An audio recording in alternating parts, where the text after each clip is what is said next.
So the hierarchy that kept the same divine substance or the same divine family was indicated by being a son. And so in the book of Revelation, you Listen have to this woman here. my name and the name of my father. Fair use. And they were one and the same.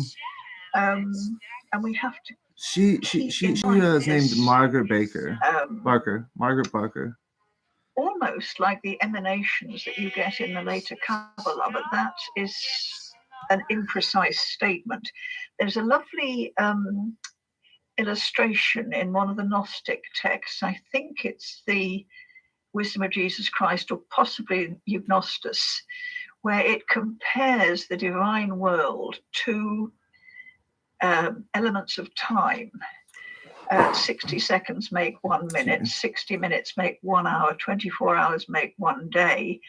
But they are all, the seconds, the minutes, and the hours, they are all embedded within each other and make 1 day. And so too, all the angels and the divinities are all part of each other and part of the great hierarchy. And in the end, they form the great unity that we know as God. Did you hear that? That was good stuff. She was dropping a lot of bombs before that too. She started off talking not necessarily about the two powers of heaven, but more like Heiser's work, like the many powers of heaven of all the different nations. But there was one, the son of there was one son, the God of Israel, that Kabbalah and different people call it Metatron. But then she also got into what I would call Shekinah, but she referred to as the burning bush, and kind of the female side of it. And that's where the incarnation comes into play, that these pre-incarnations in prophecy that he would be born of a virgin is reminiscent of the Nephilim, and that's how Anakin, the Anak, are symbolic of Jesus Christ, because this is God man. This is the female Shekinah earth. That's why Jesus is always represented with feminine attributes mixed with the male spirit or the male divinity, if you will, because they had considered the divine time aspect that is immaterial to be masculine. And so with these Nephilims, like Hercules or Alexander the Great, maybe not Alexander the Great, but like if you go into Greek mythology, it's very similar. You have the god Zeus up there, and he'll find some physical woman on Earth to be attractive, and their product to be somebody like Hercules. It's like a man of renown. But they had these beliefs that Hercules died, so that the physical part of him died, but what happened to the spiritual part that's immortal? And this is what they believe to be these demons. And this is what Jesus dealt with because of the superstition of the area. And there's going to be a different relationship between Greek and Hebrew than there is from, let's say, Hebrew and Arabic. The relationship between Hebrew and Greek would be more like the relationship between Spanish and English, but not so similar as Spanish and English are. That Hebrew and Greek were opposite languages. They were on the other side of the water, so people would go back and forth with their opinions. Oh, Brian just went live. I want to get out of here then. So let me just make it snappy. I was fitting to make it snappy nonetheless, because I got lots of different verses written down, but he's talking about Kanye. I wanted to talk about Kanye too, and do my part to clear up any misunderstandings about Ye, who I will call Jay, for the duration of the video. I'll refer to Kanye West as Jay, and I'll refer to Pete Davidson as Skeet. And Jay and Skeet are at beef because of a woman between the two and the children that this woman and Jay share. And but when it comes to the incarnation, you got to understand that there were many similarities way back when, like even before the New Testament was written, that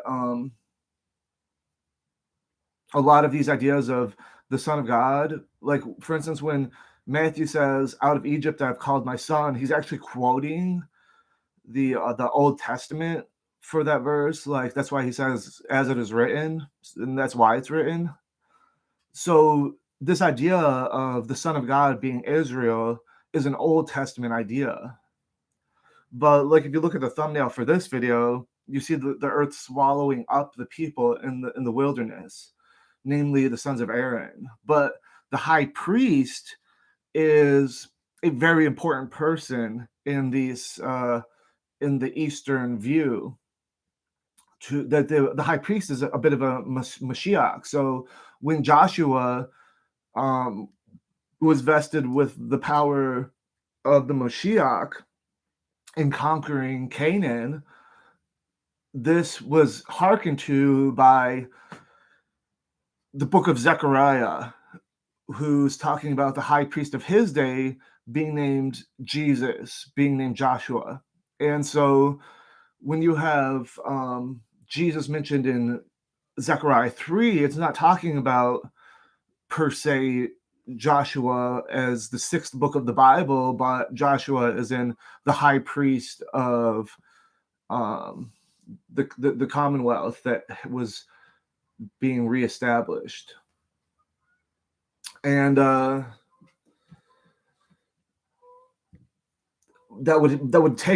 would make a huge, this Commonwealth that was being reestablished would reach its pinnacle in the way that it became most known to the world, which was through Judas Maccabeus and his father Matthias. And so I was saying about Hebrew and English, or sorry, Hebrew and Greek, that they were across the water from each other. So they are bouncing stuff off each other. They're not just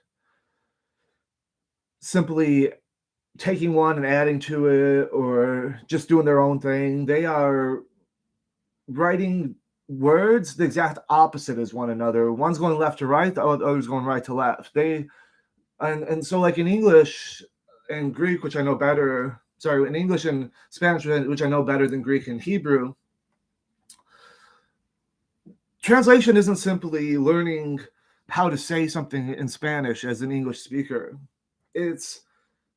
They have different tenses that we don't necessarily have in English. English solves a lot of problems by just using the word did, and we don't even know we do it. It's using a helper word. And for questions, for the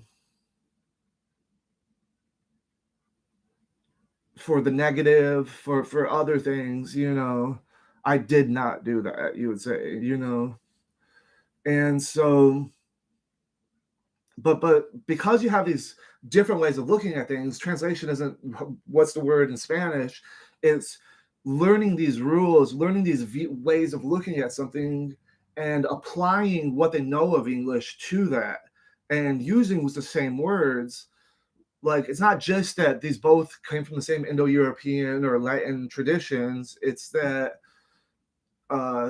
it's not only that, it's that they're evolving across the water from one another and they will hear the words of the other, and they're going to put their own understanding to it. There's lots of cognates, but they still carry forward their same rules, and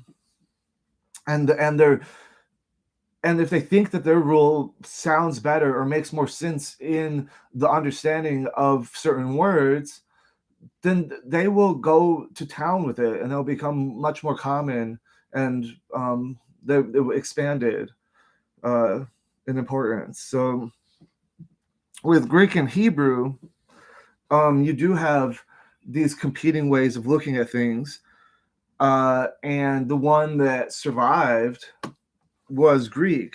And this isn't because of the Romans. Like, a lot of people have such a misunderstanding that they will say,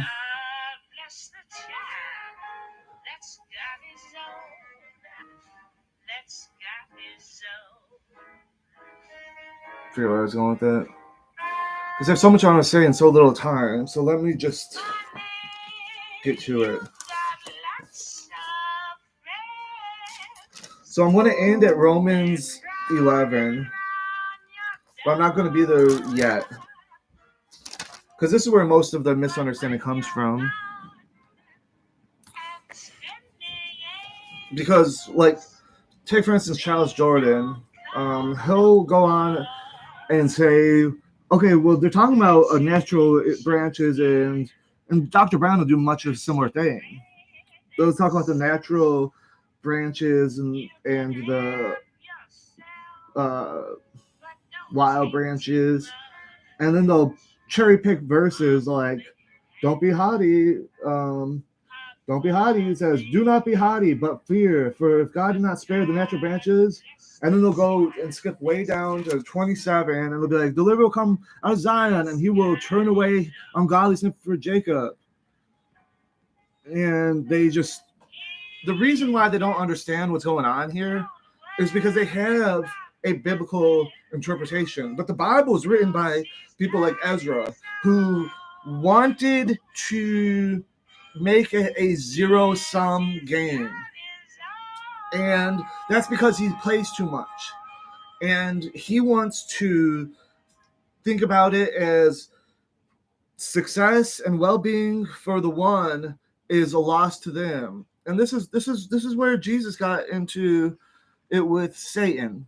So Satan wanted to, save yourself, like Israel in the wilderness, like, oh, bread down from heaven, but Jesus is saying, I am the bread. You know what I mean? So it gets real. It gets real quick. And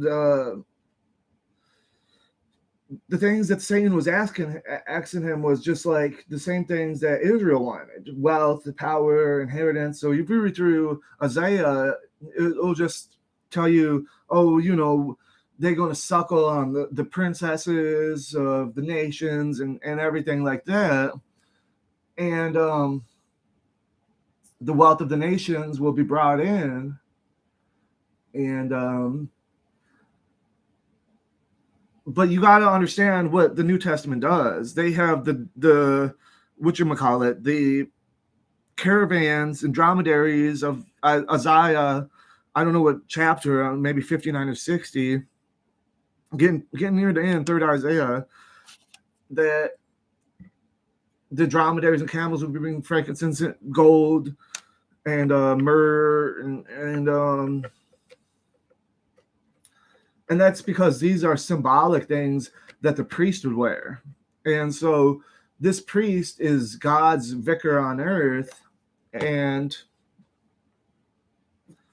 that's what Christ would be. That would be what Peter would be, meaning that there is some intermediary on earth that God's with his people, So when I'm talking about everything of the Old Testament is to prophesy Jesus, that's meaning to say it's less about what it meant in its original context and more about how Jesus inherits everything, that all these stories aren't necessary. Like, you can get into the deets of something, or you can read the abstract You can read the Cliff Notes, and that's what the New Testament is. It's everything from the old, the same lessons. Out of Egypt they called my son, the sacrifice. This is the New Testament. So the New Testament is simply the Old Testament, where Jesus inherits all of those things to be about him. And you have to believe it, even if you think it was written by your enemy, because it is that. But the reason they don't believe it is because it's a defeater. It's a steel manning of their argument, and it's a defeater because you got to understand the Hebrew position. It was this zero-sum game, and they were losing time and time again because, contrary to what Jediah, Malik, and other people tell you, Hebrew wasn't the predominant language. He'll go back and show you how the Ashkenazi wrote in a book about the Bashida how Arabic or Aramaic was the lingua franca. But this is written in Israel. They have a vested interest in trying to make this point, because it comes right on the heels of Judas Maccabeus. And if it wasn't for Judas Maccabeus, there probably wouldn't have been any Hebrew whatsoever. So there may have been some Hebrew. I'm not saying there was not Hebrew. There might have been religious communities within Israel that chose just to speak Hebrew. But that doesn't mean that the whole area was speaking Hebrew, not at all. I mean, it's quite the contrary. It was Greek had already went through, like as Daniel said in Daniel whatever. I want to say 8, but I don't really know. But that here's this running goat who trampled over Media Persia, right? Which isn't a thing. There is no Media Persia. It's just Persia. But that's because the Medes took over, and then the Persians took over, and they pretty much replaced the Medes. The first leader of the Persians was someone who was part Mede. That's about it. And that's because Cyrus's ancestors came from the west. And Cyrus is Semitic, and he is the Mashiach according to Isaiah. And the original Semites were related to the Elamites, but what happened was the original Israelites have no relationship to the Judeans that came from Babylon. And that's why Ezra had to try so hard to prove that there was continuation. Thou doth protest too much. And it's because they believed in this zero-sum game. It was to have, because Greeks were known for their writing and wisdom, so they would write these long wisdoms out, and to say, we don't need you Greeks, we have our own way. And it was a zero-sum game. But that's not wise. Zero-sum game is not wise. That's why the cross is a stumbling block, because it had always been said that God's going to deliver these promises. So this is what Israel is about, that looks can be deceiving, that they might have thought they killed Jesus Christ, but the promise of eternal life was so much greater. And this is the lesson to get from the Old Testament. It was shrouded in mystery. It would make you have it think that it was all physical, and it would have you think that these enemies are the Greeks, But really what they were dealing with were powers and principalities beyond what you can see. And that's not to say that Lazarus in Abraham's bosom is described in absolute physical terms, or to say that the ascension and the second coming are going to be in absolute physical terms. It's just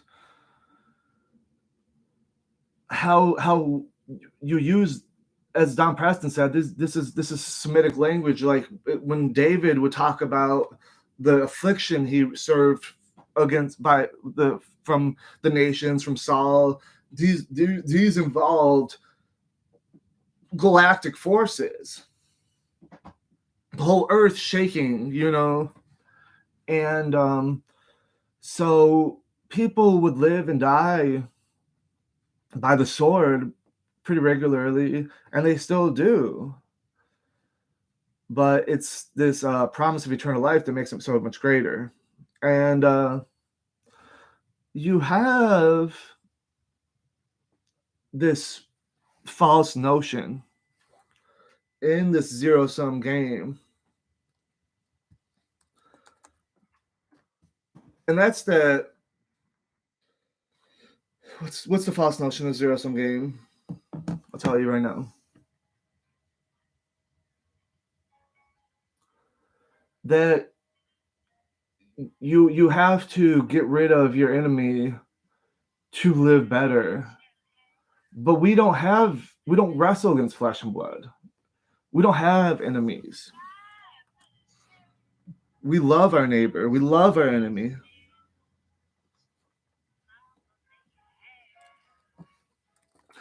So keep game, please, sir and madam. I already did another video. I went to Etum online. You can go yourself. And it talks the etymology of words and how before the days of Calvin and Luther, Gentiles, so I'm talking about before there was ever a Protestant church, before they're using the Masoretic text. And this is why Hebrew Israelites and JPS love the KJV. They most Protestant Bibles will just simply take the KJV, make updates that they feel are appropriate, and run with it. But you got to understand, the Bibles before that were not based on the KJV.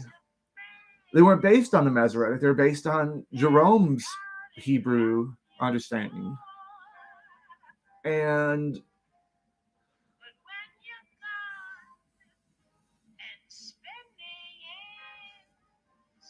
you won't notice the differences if you don't understand the subtleties and the connotations. And in the Vulgate, this distinction between Jedis and Gentiles was not quite as pronounced. It wasn't meaning the same thing it means in the KJV, which is based on the Masoretic. So when I went to Etum Online, I showed you how before this time, Gentiles meant pagans, disbelievers, that it was used by the church. And I'm talking way back in Paul's day. It's always been used this way. I'm talking even before Paul. Before Paul, it was, you had to become part of this nation. You could be a proselyte, you could graft in, you had to be part of this nation. But it wasn't based on bloodline. Even Abraham was adopted from his pagan source. So it's a lack of understanding that thinks it's some seed. Like, this is where you get into Kabbalah. They have taken that there's some distinction, and this distinction is that some people are God-men and other people aren't. So they realize that the Bible is written by men, and that oftentimes when they mean God, they mean men, but that's because they believe they are God on earth. And so when it comes to the New Testament, Jesus doing this is how people were actually looking at stuff. And I'm not saying Kabbalah is that old, but when you read these racial intonations into the work and you have this jingoistic viewpoint, it becomes all you're looking for. And it's taken a crazy place today where the Lubavitchers have become so prominent and rich that people want to brush up elbows next to them simply because of their wealth and power, such as LeBron James would want to brush up with Pinto, Rabbi Pinto, and things. And so Peep Game, I'm here on Wikipedia, and I'm reading an article by Thomas Aquinas, who in Italian, where he's from Sicily, is Tommaso de Aquino. And he was a 13th century friar who has become Orthodox.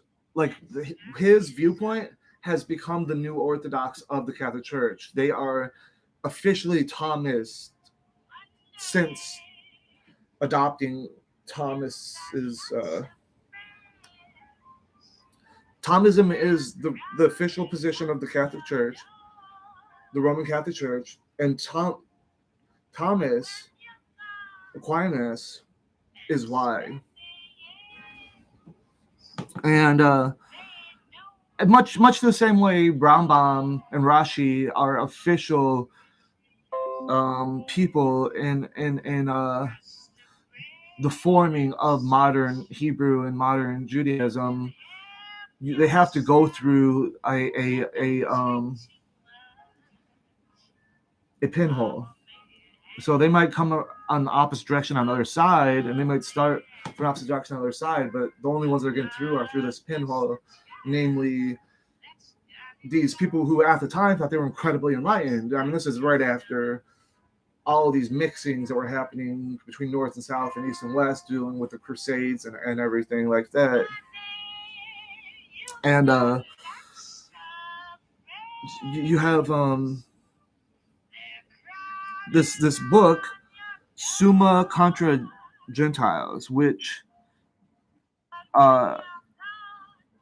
is a book of the truth of the Catholic faith against the errors of unbelievers.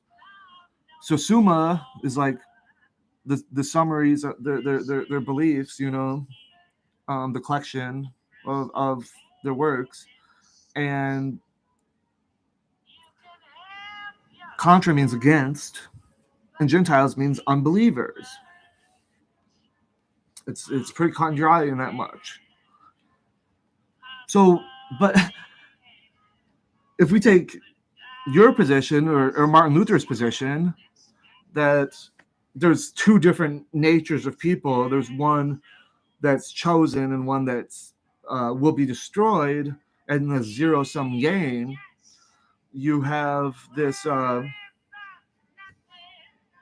this problem where Gentiles doesn't mean what you think it means, or what I think it means. Gentiles means there's two races of people. It's a racist perspective, which isn't biblical. And so the Catholic Church's position, and which was the church, by and large, I mean, this was before missionaries came to the Americas, and barely anyone went to far places in the old world. It was mostly dealing with just Europe and whatnot. Of course, there were Armenians and Ethiopian that were separate, of course. And this is after the schism, so you have the difference between the East and the West, but nonetheless, you would really have the East also using the terminology the same way, I believe, and the Armenians and the Ethiopians too. Like I think that Israel is continuing through the church, and that's what the Bible is saying. And this isn't replacement theology, because the original church was started by Israelites. So if God has vested and trusted and given the oracles, then those are the people we're looking to. That it's always been lots of disbelievers that were eaten up by the ground, that were bitten by snakes, but Jesus said, I'll give you power to walk over snakes, eternal life. So, but this isn't how the Old Testament looked at the disbelievers. They thought that, as Jesus said, gnashing and wailing, that these people are going down underground. They're going to be burnt in the fire of Gehenna, and so, which is a burn pit, that they would burn the babies and stuff like that they didn't want. And they had all these wicked practices of that sort, but they thought they were doing good. And I mean, Thomas Aquinas, I would differ from him. I don't really believe in the death penalty. I mean, I'm watching the Darrell Brooks trial, and if anybody deserves it, it's him. I wish none of this ever happened, but I mean, at the end of the day, two wrongs don't make it right. It's not like you can just rid the world of evil by killing. You can't use evil to rid the world of evil. It's just pretty simple. How hypocritical is it that it's wrong to kill and then the state will go ahead and kill you? You know what I mean? So, I mean, this isn't my opinion. This is a very popular opinion. There's rarely a state you can find that will actually enforce capital punishment, and there are nations throughout the world that won't even extradite to the United States because their people think it's totally abhorrent that it would be sin to human being to be killed by their state. You know what I mean? So, but Thomas Aquinas believed in this punishment. I mean, it was a different time back then. They weren't nearly as wise as we are today, I'd like to believe. I think 1,000 years or 800 years of learning is, I mean, if you go 800 years before 1200, I mean, you're looking at 400, you know what I mean? So what a difference a day makes, but nonetheless, I wanted to get on to talk about this and then talk about Jerry and Skeet, and then I'm going to go watch Burian. So it says here, according to tradition, don't ban me this, I'm just reading. According to tradition, can be traced to shortly after Thomas's death. Summa Contra Gentium was written with a request made in 1259 for a book that would help Dominican missionaries in Spain to convert Muslims and Jews there. So this Summa Contra Gentiles, against Gentiles, was for Dominican missionaries to convert the Muslims and Jews there. So that's what Gentiles means, against the disbelievers. The disbelievers. I'm reading here, here in Romans 11. It says,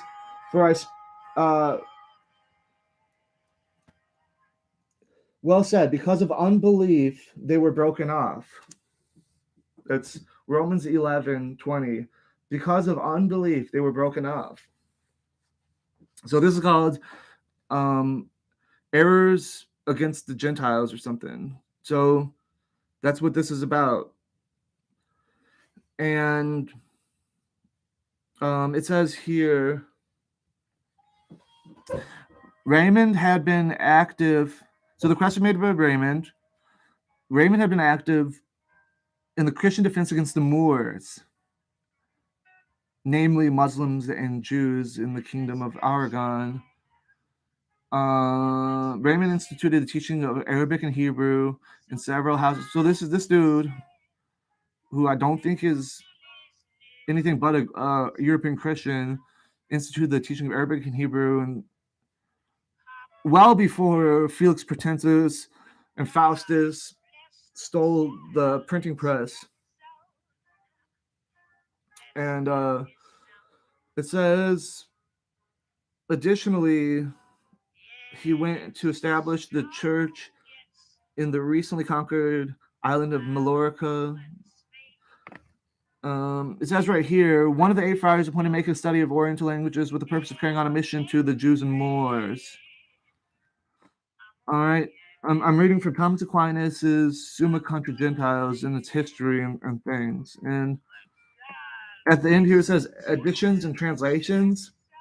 It says a leading Hebrew expert of his day and a professor of theology and philosophy at College of St. Thomas in Rome was appointed in 1640 by Pope Urban VIII to the mission of preaching to the Jews of Rome. So this he made this available specifically for the Jews of Rome, this book against Gentiles,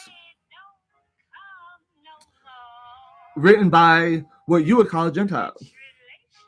Make that make sense. Make that make sense. And in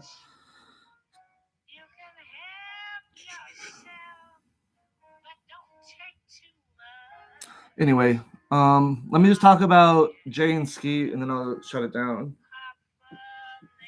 So,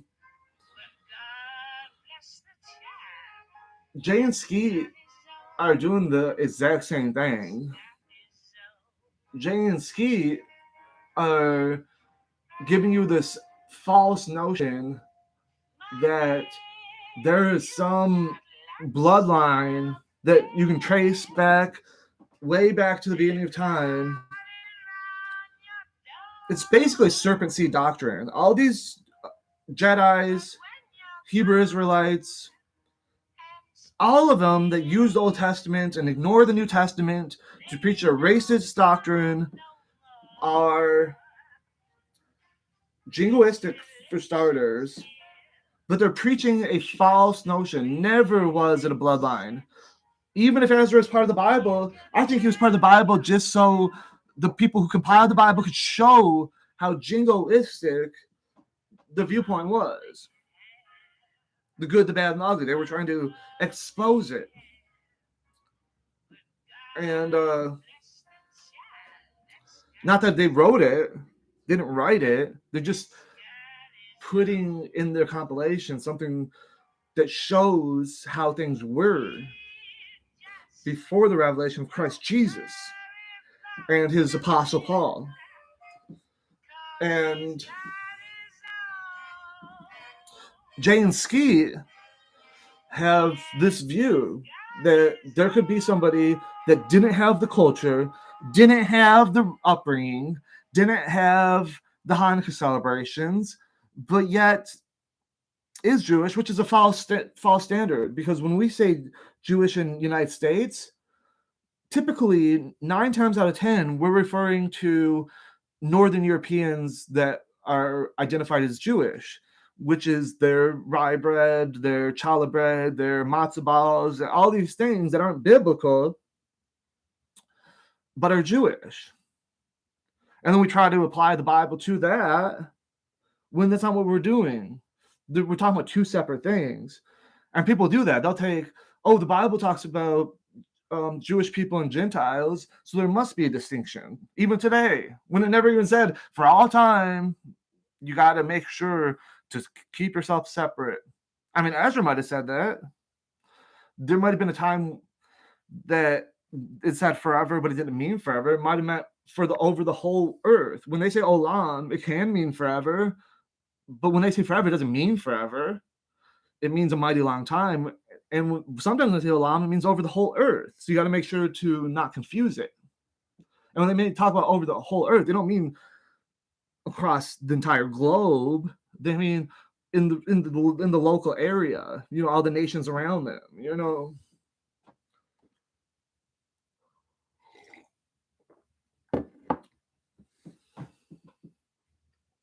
And so Jay and Ski are both part of this lie, but I forgive Jay more than Ski because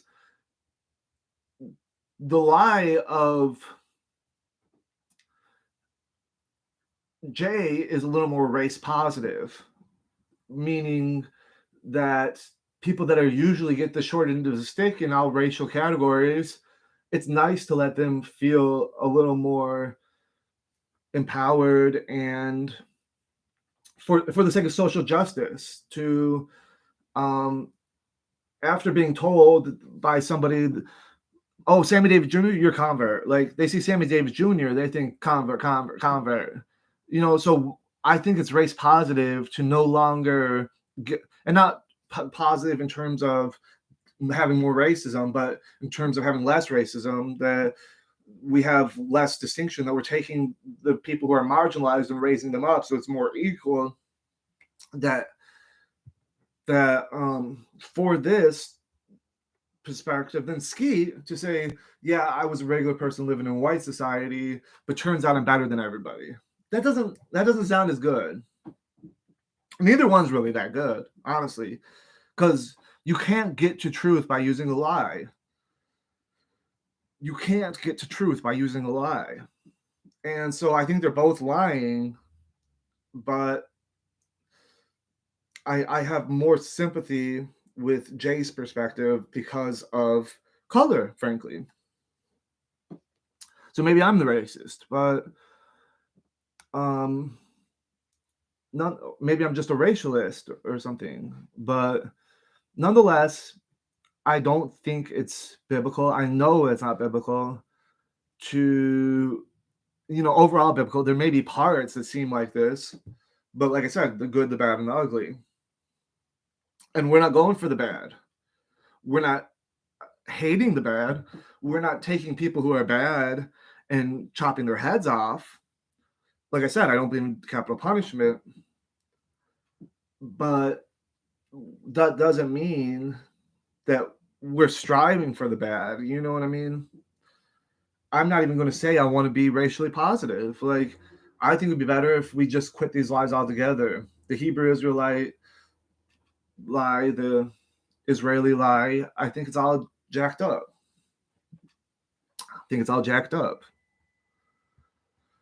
And that's it. So I'm out. Deuces.